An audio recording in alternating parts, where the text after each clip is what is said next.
Hello and welcome to Spectrum News Recap. My name is Xavier Robert, coming to you live from Uyo, the capital city of Akwa Ibom.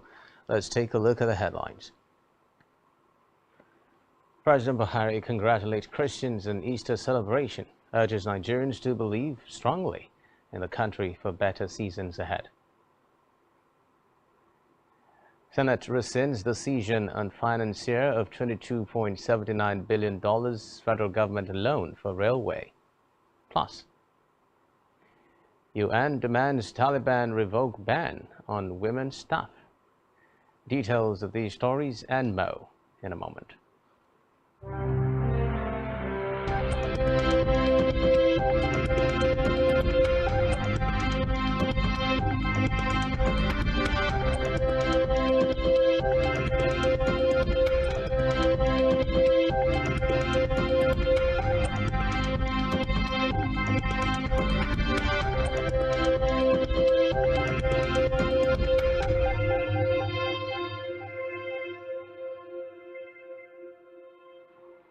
First in the news, President Muhammadu Buhari has congratulated Christians on Easter celebration and urged Nigerians to continue to be confident in the country for better seasons ahead.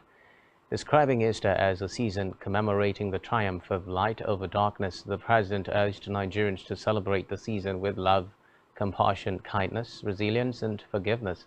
He also commended Nigerians for their support of the electoral process that produced the next set of leaders at the federal and state levels. According to him, his government's successes in security, economy, infrastructure, new oil frontier basins, landmark legal reforms, as well as food sufficiency, among others, were possible due to the support of Nigerians who enabled him to honor his vows to keep the country united, prosperous, and secure. In a related development, Lagos State Governor Babajide Sanwo-Olu has urged residents, particularly Christians, to emulate Jesus Christ's virtues as the Easter celebration is commemorated.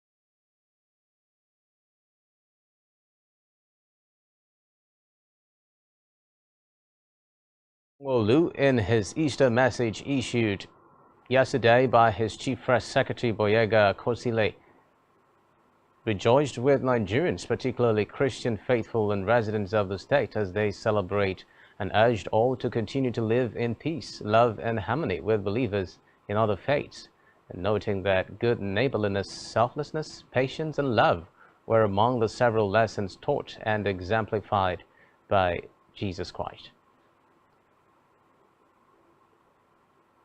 Meanwhile, Governor Ademola Adeleke of Osun State has felicitated Christians on Easter.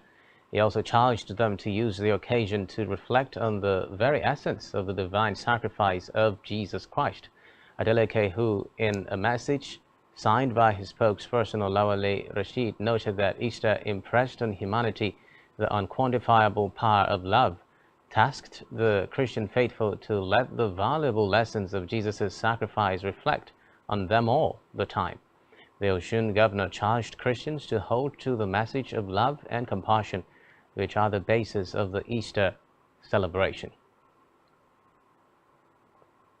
Still on the Easter celebrations, in commemoration of the crucifixion of Jesus Christ, Christians in Akwa Ibom State and the world at large have celebrated Good Friday, which is the end of the Holy Week, to mark the death and burial of Jesus Christ. Christians have been urged to exemplify the virtues of love and sacrifice, as well as service for the advancement of the collective growth and development as a people. Speaking with Spectrum Television yesterday on the significance and message from the Good Friday celebration, some clergy said the day is a sober reflection of the good works of Christ and his sacrifice to humanity.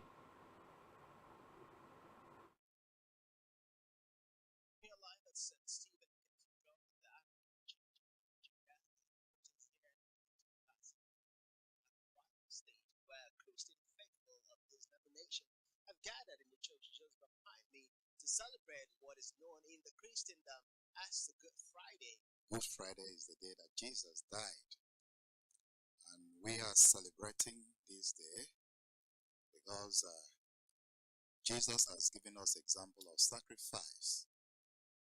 In fact, I think the theme of today is the power of sacrifice, which we are all lacking in our generation.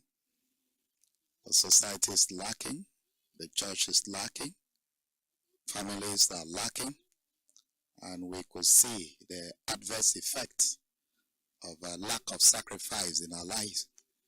In Christian food, it is called Good Friday because that was the day that Jesus was led to the cross.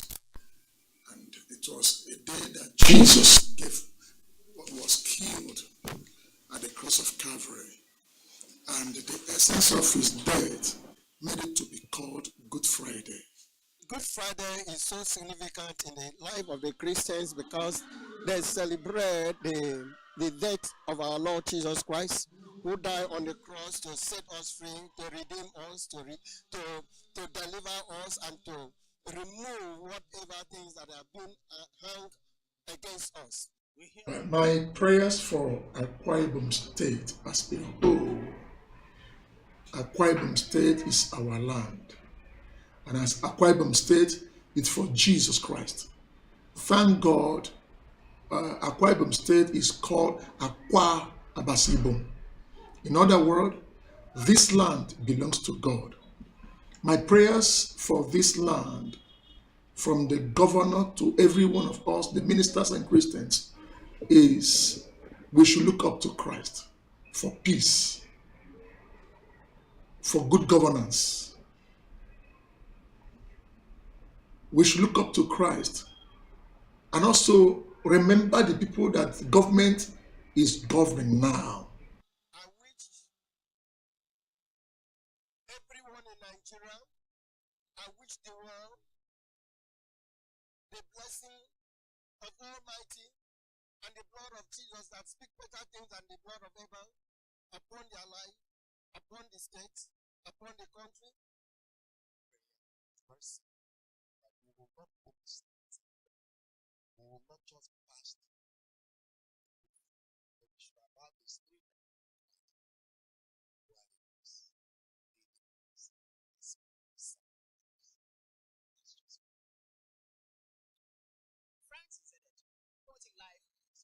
In the meantime, as Nigerian Christians join their counterparts worldwide to celebrate this year's Easter, marking the death and resurrection of Jesus Christ, the Bauchi State Sector Command of the Federal Road Safety Corps (FRSC) is to deploy a total of 750 personnel and 200 volunteers for its 2023 Easter Special Operations. The 24-hour operations, according to the Sector Commander Yusuf Abdullahi, would hold between Thursday 6th April and Tuesday 11th April 2023.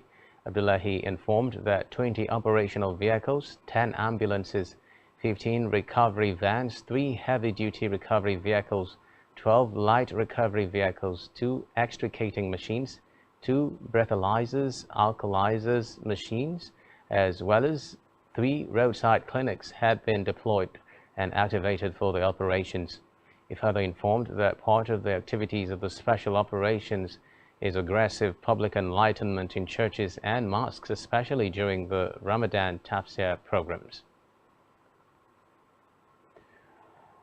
Meanwhile, the Inspector General of Police IGP Usman Al-Khali Baba has ordered the State Commissioners of Police to deploy police personnel and operational assets to flash points within areas of their responsibilities across the Federation. Baba also charged supervising zonal assistant inspectors general of police with intensive and proactive visibility patrol at all worship centers, train stations, highways, motor parks, airports, waterways, recreation centers, banks, and other financial institutions. Further, the IGP said necessary precautions should be exercised to ensure a crime-free and peaceful environment for religious, cultural, and other socio-economic activities meant to boost the general public's confidence. FPRO CSP Olumuyiwa Adejobi, who disclosed this in a statement made available to newsmen in Abuja, added that in-depth security checks and patrols of all public spaces and essential government assets should be maintained.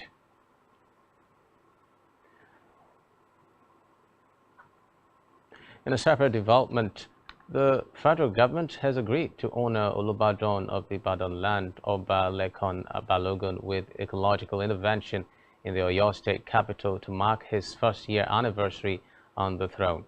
This was the outcome of the meeting in Abuja in the office of the Secretary to the Government of the Federation SDF Ecological Project Office, where Oba Balogun was described as a nationalist and deserving of anything that would enhance the good living of his people. Oba Balogun was installed and presented with the staff of office by Governor Seyi Makinde as the 42nd Olubadan of Ibadan land on March 11, 2022, and clocked a year on the throne last month. But the memorable occasion could not be celebrated due to the general elections across the country. Meanwhile, ahead of the celebration scheduled for the middle of May, the monarch requested for an audience with the SGF on the ecological issues affecting his domain, Ibadan land.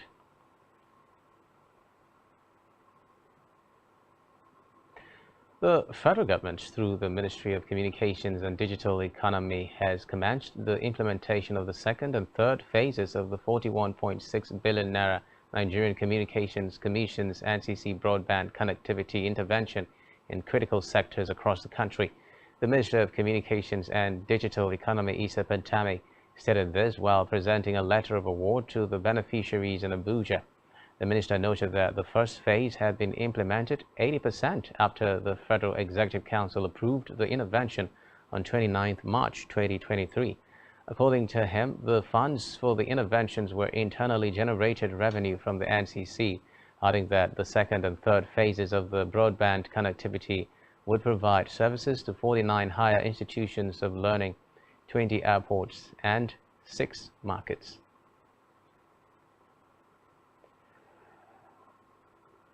In the meantime, the federal government has expressed dissatisfaction over the poor number of women in innovation and technology, lamenting that only 30% of the technological space are owned by women. Minister of Women Affairs Pauline Talon stated this while addressing women in the National Women's Conference in Abuja. According to her, Nigeria's information and communication technology ICT sector has contributed 18.44% to Nigeria's gross domestic product GDP in the second quarter of 2022, and the industry is projected to experience more leap in the future. The minister called on all stakeholders from the public and private sectors to focus on developing digital tools and services that will address the needs of all women and girls across sectors, especially in education, health, economic empowerment, and engagement in public life, and to ensure that women and girls have access to digital literacy and skills throughout their life course. From the Red Chambers now, where the Senate within the week ended its decision on the financier of Kaduna-Kano Railway project in the country, switching from the China Exim Bank to the China Development Bank, and harmonized terms on the 2016 to 2018 federal government's external borrowing plan for the project. Recall that the National Assembly had in 2020 approved a $22 million loan for the railway modernization project of the Kaduna-Kano segment. The upper legislative chamber also approved relevant conditions provided in the harmonized term sheet, which includes Kaduna-Zaria-Kano segment, China Development Bank as the financier, These resolutions were sequel to a motion sponsored by Senator Sadiq Kumar, APC Kwara North, during plenary. From the Green Chambers now, where the House of Representatives has urged the federal government to implement policies that will enhance the capacity of Nigeria's creative industry as a major revenue earner. The plenary, the House also urged the Minister of Information and Culture, Lai Mohammed, to, as a matter of priority, create and execute policies to strengthen the creative industry. Following the adoption of a motion moved by a member, Sheena Pella, the House further urged the federal government to increase the budgetary allocation of the Ministry of Information and Culture in the 2024 budget estimate for optimal performance.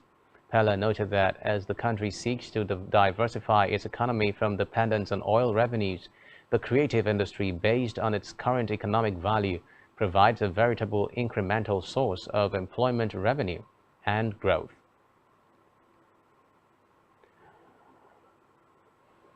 Still from the Green Chambers, the House of Representatives has passed 2 bills seeking to increase the number of judicial officers in the Court of Appeal for the Federal High Court, as well as legalize virtual appearance and proceedings in the courts. The House raised the number of justices in the appellate court from 90 to 100, while the number of judges at the Federal High Court was increased from 100 to 150. Reports say the bills have passed 3rd reading at the plenary. In the meantime, the House of Representatives Speaker Femi Gbajabiamila has met with members interested in succeeding him. Those at the meeting included Deputy Speaker Ahmed Idris Wase, Chairman, House Committee on Appropriation Aliyu Batara, Chairman, House Committee on Navy Yusuf Gagdi, Chairman, House Committee on Media and Public Affairs Benjamin Kalu, and Chairman, House Committee in Land Transport Tajuddin Abbas. Others include Chairman, House Committee on Disaster Preparedness Abdul Rahim Olawi, Chairman, House Committee on Water Resources Sada Soli Jibia, Abubakar Yalaman, and Sani Jaji. To electoral matters now, where the Independent National Electoral Commission (INEC) has complied with the directive of the Governorship and House of Assembly Petition Tribunal in Ogun State to allow the New Nigeria People's Party (NNPP) have access to all election materials used for the conduct of the recently held election in the state. It will be recalled that NNPP had earlier approached the tribunal over the failure of INEC to include its name in the ballot papers used for the election. The tribunal granted the request a few days ago, prompting INEC to release the election materials to the NNPP and obtain certified true copies of all the documents used in the conduct of the governorship election.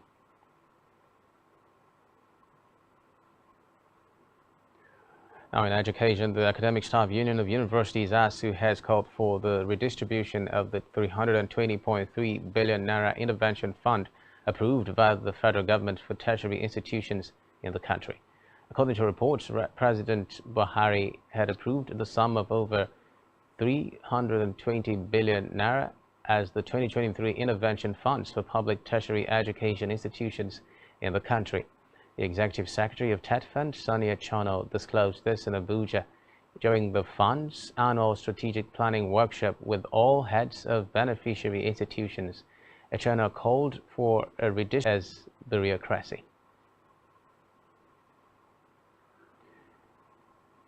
In another development, the Directorate of Technical Cooperation in Africa, DTCA, has expressed interest in forming a partnership with the National Youth Service Corps (NYSC) to mold Nigerian graduates in the diaspora for nation building. Speaking during a courtesy visit to NYSC National Directorate headquarters in Abuja, Director General of DTCA, Rabiu Dagari, stated that many Nigerian graduates living outside the shores of the country were eager to return to Nigeria to contribute their quota to the development of the nation. He appealed to the scheme management to facilitate the process, adding that the agency, in conjunction with African Development Bank and the Nigerians in Diaspora Commission, had identified many other areas of collaboration that the NYSC could tap into, and promised that his office would fashion out ways of making them feasible.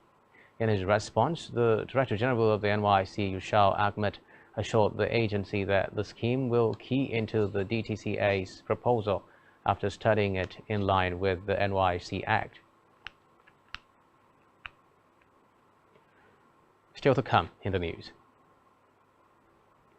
Federal government approves 173 loan apps, bars illegal online banks. Do stay with us.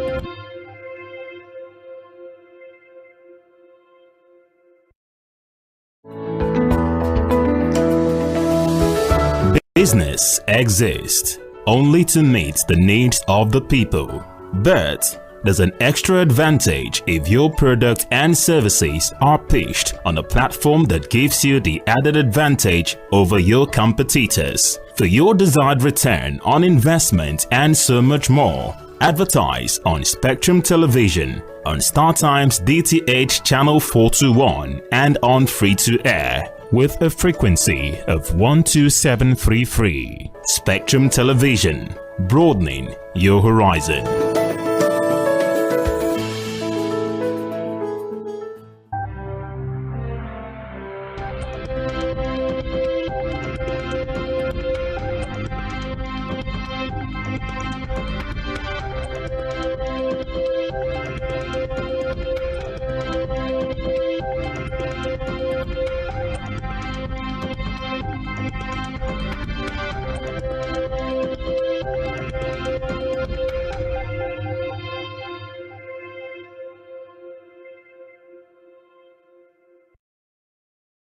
And thanks for staying tuned. Now in Africa, former Mauritanian President Abdelaziz has pleaded not guilty to charges of illicit enrichment on which he began to be questioned by Nouakchott court.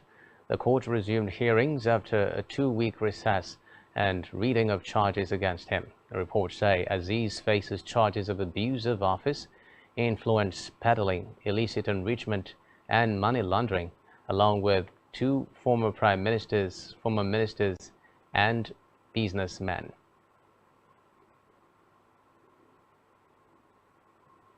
Still in Africa, Tunisian President Kais Saied has rejected foreign diktats from the International Monetary Fund (IMF), which has installed talks with the country over a bailout package. Saied noted that the foreign diktats that will lead to more poverty are unacceptable. Recall that Saied's government reached an agreement in principle in mid-October for $2 billion package from the IMF, but the deal has not been approved by the lenders board. Meanwhile, the IMF has pushed Tunisia to remove state subsidies on basic goods, particularly fuel.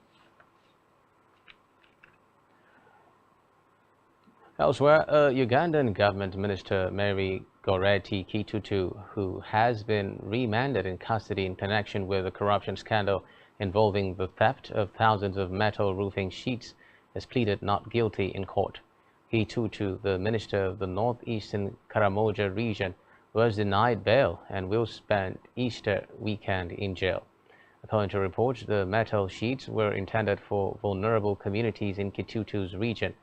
Officials say at least 10 other government figures, including the Vice President, the Prime Minister and the Speaker of Parliament, received some of the stolen roofing sheets. Meanwhile, the Prime Minister has apologized and urged other officials to return the sheets. But President Yoweri Museveni has called for the prosecution of all those involved. In the meantime, Togo's parliament has extended for 12 months the state of security emergency in the Savannahs region in the far north of the country to help prevent incursions by jihadist groups across the border with Burkina Faso. Decreed in June 2022 by President Faure Gnassingbe, the state of emergency ended a few weeks ago after a first extension of 6 months in September. Reports say Togo's parliament voted to extend the measure for another year. A state of security emergency allows security forces and local authorities more flexibility to take urgent threats from militant groups. Reports say Togo is a small country in West Africa sandwiched between Benin in the east, Ghana in the west, and Burkina Faso in the north.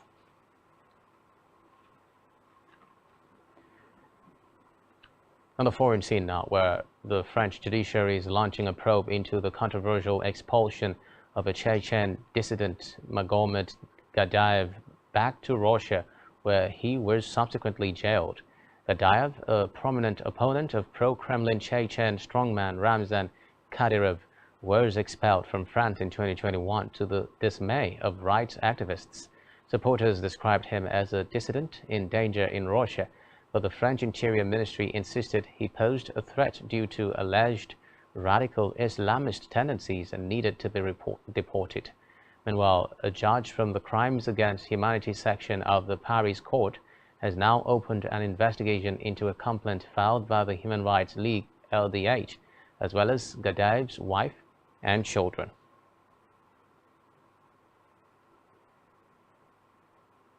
Still on the foreign scene, surrounded by spring flowers and the ruins of their family homes near Israel's border with Lebanon, Christians gathered to ensure their Easter traditions survive decades after the destruction of their village.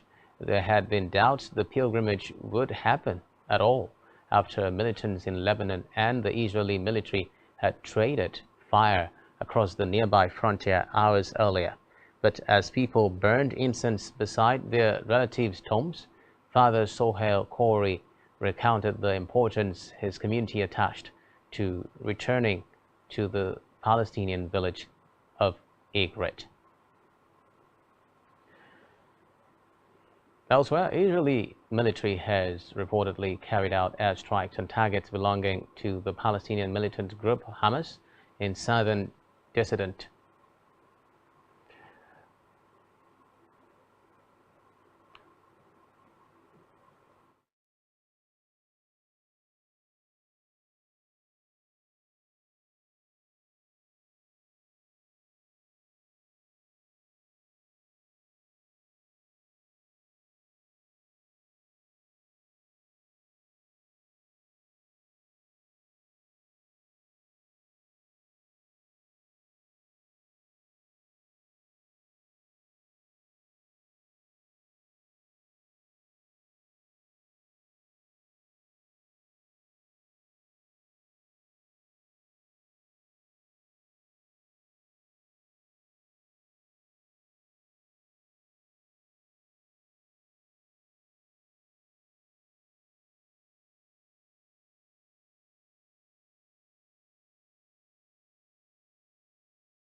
Israeli military has reportedly carried out airstrikes on targets belonging to the Palestinian militant group Hamas in southern Lebanon and the Gaza Strip. The military said the attacks were a response to a barrage of 34 rockets fired from Lebanon into northern Israel, which it blamed on the Hamas.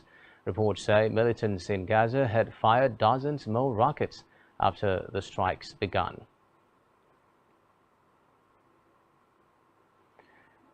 In the meantime, top UN officials have warned that a Taliban government ban on Afghan women working for its mission in the country would violate the World Body's Charter and demanded it be revoked.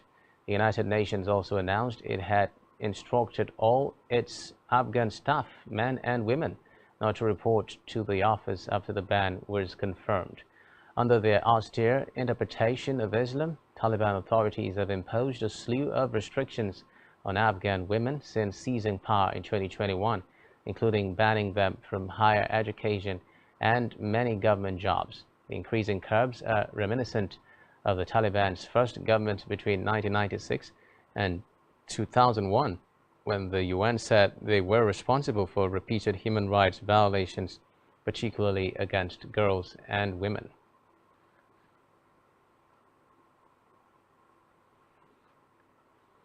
To Russia now, where Moscow has formally charged U.S. journalist Evan Gershkovich with espionage. He has denied the accusations, but according to reports, the arrest of Wall Street Journal correspondent Evan Gershkovich prompted an outcry from media outlets and rights groups, as well as government officials in Washington. Meanwhile, Gershkovich's arrest is seen as a serious escalation of Moscow's crackdown on the media.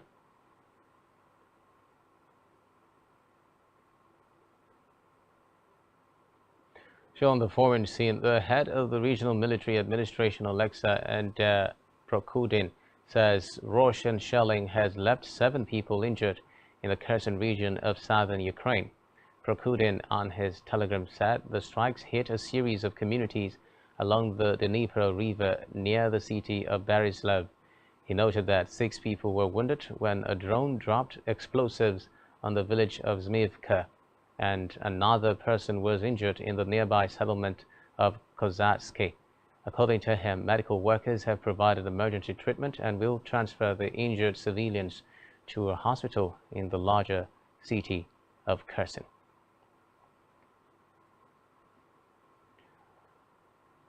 Elsewhere, French prosecutors are seeking to try 14 people over the beheading of a teacher by an Islamic extremist in 2020, a crime that allegedly shocked France. According to reports, the most serious charges, complicity in the terrorist murder, have been recommended for 2 friends of the Chechen refugee who murdered teacher Samuel Paty after he showed pictures of the Prophet Muhammad to his pupils. The National Terror Crime Prosecutor's Office has also recommended charges against 6 other adults and 6 children for alleged offenses linked to the killing in the Paris suburb of Conflans-Saint-Honoré. And while the murderer, 18-year-old Abdullah Anzarov, reportedly was shot dead by police at the scene.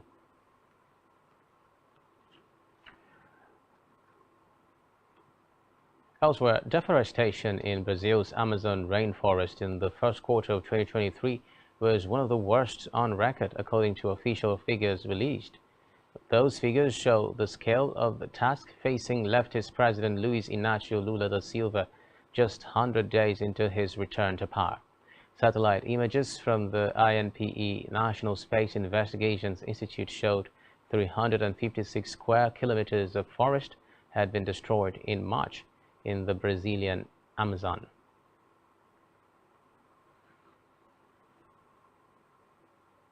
On our business news now, the Federal Competition and Consumer Protection Commission, FCCPC, has approved 173 digital lending applications to operate in the country.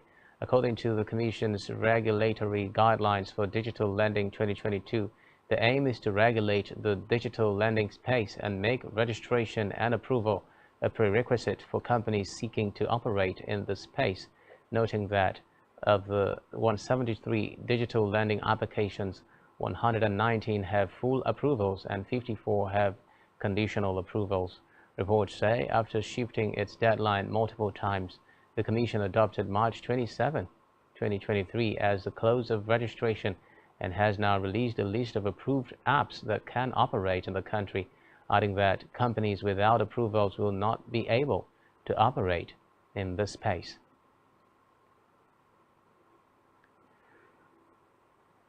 Still in business, Shiba Inu, a meme-inspired cryptocurrency's price jumped within the week after Elon Musk changed the bluebird logo of Twitter to a dog associated with the digital token, despite the mogul being sued over his previous promotion of the coin.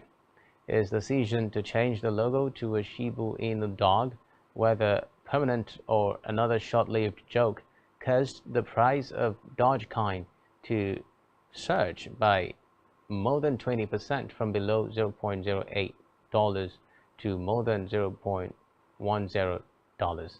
According to reports, the Twitter chief has 133 million followers and has long used the platform for self-promotion and humor, occasionally also promoting Dogecoin, a highly volatile cryptocurrency initially created as a joke.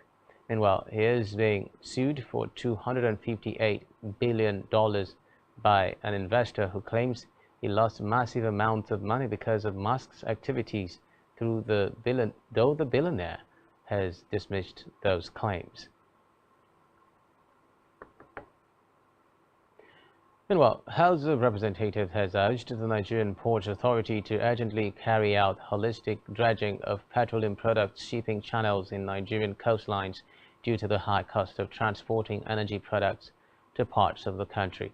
The House further mandated its committees on ports and harbour and petroleum resources downstream to ensure compliance with the resolution and report back within 4 weeks for further legislative action. The resolution was based on the unanimous adoption of a motion moved by a member, Sergio Zogun, at the plenary, titled "Need to Reduce the Cost of Transporting Petroleum Products by Dredging the Petroleum Products Shipping Channel in Nigerian Coastlines." Moving the motion, Ogun noted that Section 16, subsection 1b of the 1999 Constitution provides that the state shall control the national economy in such a manner as to secure the maximum welfare, freedom, and happiness of every citizen based on social justice and equality of status and opportunity. Still to come in the news. Arteta targets end to Arsenal's Anfield hoodoo. Do stay with us.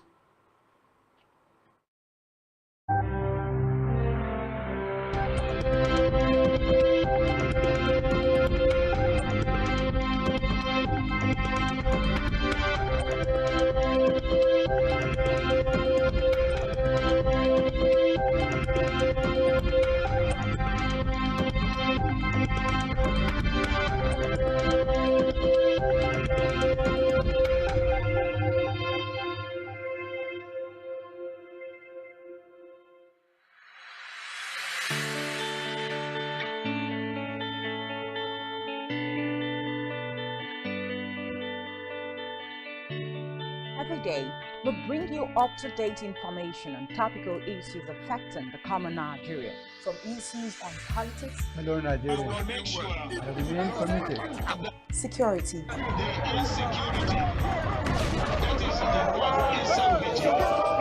education, health, lifestyle, and so much more. Join Janice Kobum and Uyai Anyeken every weekday from 7 a.m. to 9 a.m. on Rise and Shine Daily, exclusive on Spectrum Television.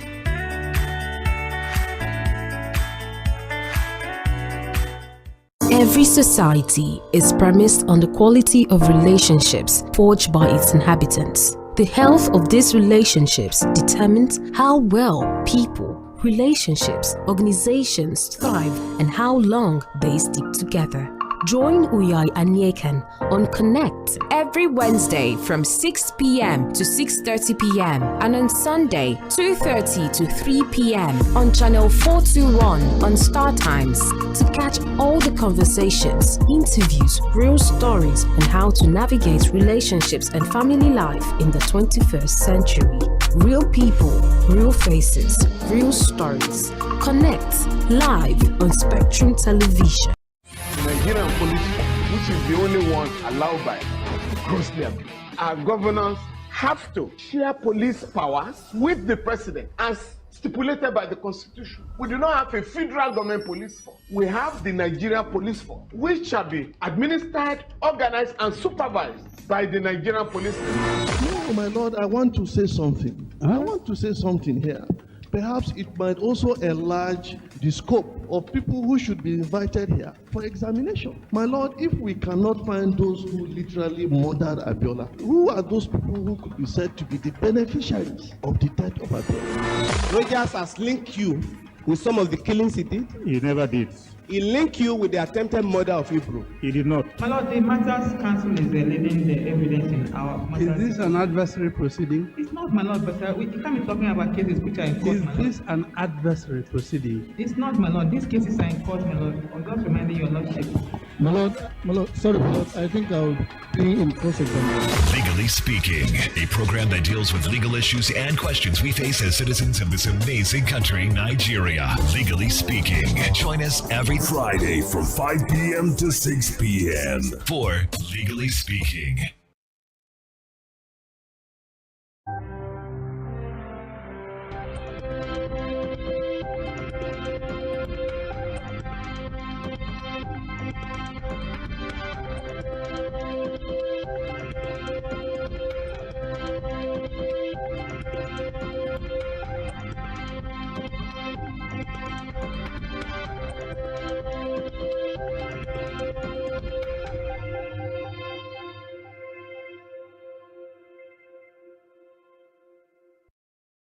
Thanks for staying tuned. Now, in health, the federal government has called on state governments to prioritize the employment of healthcare workers, particularly in rural areas.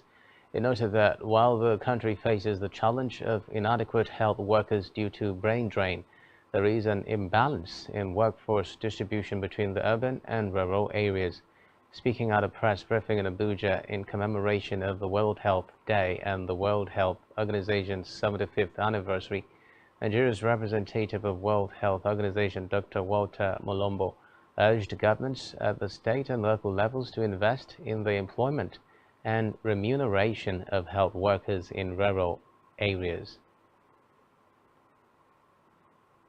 Meanwhile, the World Health Organization (WHO) Regional Director for Africa, Dr. Matshidiso Moeti, said 672 million people do not have access to the health care they need.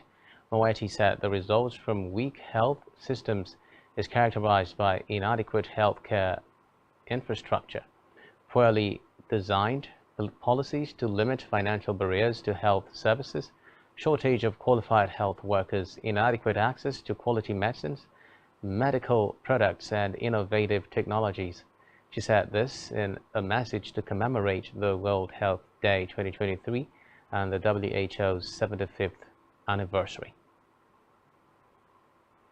To sports now, where Arsenal manager Mikel Arteta said he was undeterred by the club's poor record at Anfield, targeting a win against Liverpool on Sunday that would keep them on course to win the Premier League title.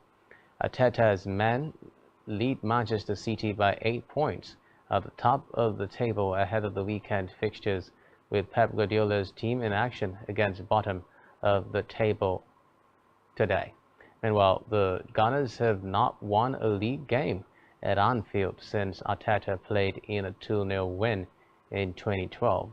Reports say on the Juggernaut club, Liverpool have won the past 6 league meetings between the sides at home by a combined score of 22-4. But Liverpool are languishing in 8th place in the table, 29 points behind the Gunners, and Arsenal have already ended a long wait to win away at Tottenham this season. So in sports now, Christian Eriksen could make his first appearance for Manchester United since January when the Red Devils host Everton today. But Luke Shaw faces a spell on the sidelines. Reports say Eriksen's return ahead of schedule is a huge boost for the Old Trafford club, with United still involved in 3 competitions. And while the Danish midfielder, aged 31, was expected to be sidelined until later this month after injuring his ankle in United's 3-1 FA Cup victory over Reading. So in sports now, Chelsea, under the leadership of Todd Boehly, are reportedly set to appoint the club's former head coach Carlo Ancelotti as Graham Potter's permanent replacement after Frank Lampard's contract expires at the end of the season. Boehly sacked Potter last Sunday and temporarily put Lampard as a caretaker manager until the end of the season. However, the American has added Ancelotti, who is currently the head coach of Real Madrid, to the list of potential candidates to replace Potter permanently. Ancelotti restored his reputation following a mediocre spell at Everton by masterminding Real Madrid's unlikely Champions League triumph last season. On entertainment news, Nigerian singer Davido Adeleke, also known as Davido, has recounted his struggles with getting fans to accept his albums. He said he was elated by the positive reception being given to his latest album, Timeless, after 12 years on stage. Davido spoke in the recent episode of the Afrobeats podcast hosted by Adesope Olajide.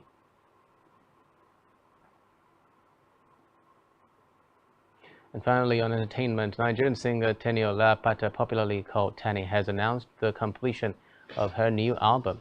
The Nigerian hitmaker made the announcement via her Twitter account. Reports say, though Tenny did not reveal the album title or the anticipated date of release, she disclosed that the world is now ready for her upcoming musical album.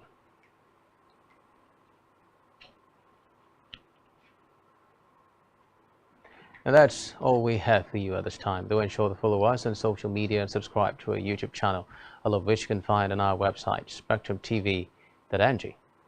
You have been watching Spectrum News Recap. My name is Xavier Robert, wishing you a terrific day. Bye-bye.